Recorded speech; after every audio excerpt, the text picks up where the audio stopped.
Assalamualaikum warahmatullahi wabarakatuh. Nama saya Yuni Sari, mahasiswa Universitas Halooleo, NIM A1M119080, Fakultas Keguruan dan Ilmu Pendidikan, jurusan Bahasa Indonesia. Pada kesempatan kali ini saya akan menjelaskan video mengenai skema unsur paradigma dalam ilmu sosial budaya. Sebelum saya menjelaskan itu, saya akan menampilkan skema paradigma dalam unsur sosial budaya. Urutan skema unsur-unsur paradigma dalam ilmu sosial budaya yang pertama adalah asumsi dasar. Asumsi dasar dapat dikatakan sebagai unsur-unsur paradigma yang paling dasar, paling tersembunyi, paling implisit, dan karena itu juga paling tidak dapat disadari. Oleh karena itu, berada ditempatkan di paling bawah. Kemudian masalah-masalah.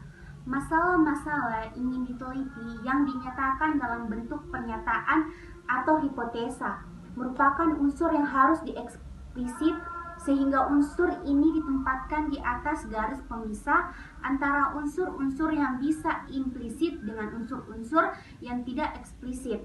Kemudian konsep-konsep pokok.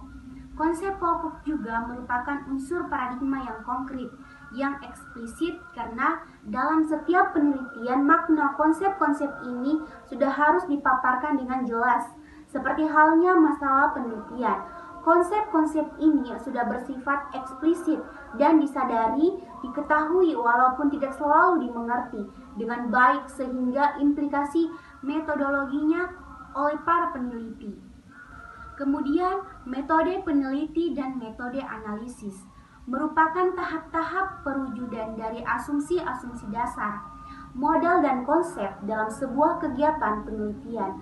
Pelaksanaan atau penerapan metode-metode ini didasarkan pada apa-apa yang ada dalam asumsi dasar, model dan konsep. Dengan kata lain, metode-metode ini merupakan tahap pelaksanaan penelitian yang dibimbing oleh unsur-unsur paradigma yang sudah ada sebelumnya. Kemudian kedua adalah nilai-nilai. Walaupun nilai-nilai ini biasanya lebih disadari daripada asumsi dasar, seorang ilmuwan juga harus akan selalu tahu dan sadar tentang nilai-nilai keilmuan yang harus diikuti dalam setiap kegiatan ilmiah.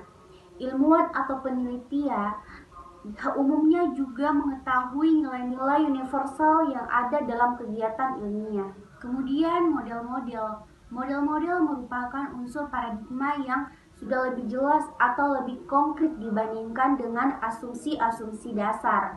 Walaupun tingkat keabstrakan dan keimplisitannya seringkali sama dengan asumsi dasar, namun unsur model ini juga lebih sederhana dibandingkan dengan elemen asumsi dasar.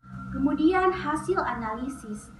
Hasil analisis merupakan unsur yang muncul setelah dilakukannya analisis atas data yang telah dikumpulkan dengan menggunakan metode-metode tertentu.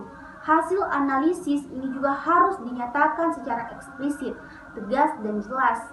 Jika tidak tegas dan jelas, maka penelitian yang telah dilakukan akan dinilai kurang berhasil, dan ini akan membuat telaah atas paradigma yang telah digunakan semakin dipertajam. Kemudian yang terakhir adalah representasi, merupakan elemen terakhir dari sebuah paradigma, dan disinilah sebuah paradigma akan dinilai keberhasilannya untuk menjawab persoalan-persoalan tertentu. Sebagai hasil akhir, representasi ini sedikit banyak akan mencerminkan keseluruhan elemen-elemen yang ada dalam sebuah paradigma. Oleh karena itu, dalam skema ini semua ujung panah akhirnya mengarah pada unsur representasi ini.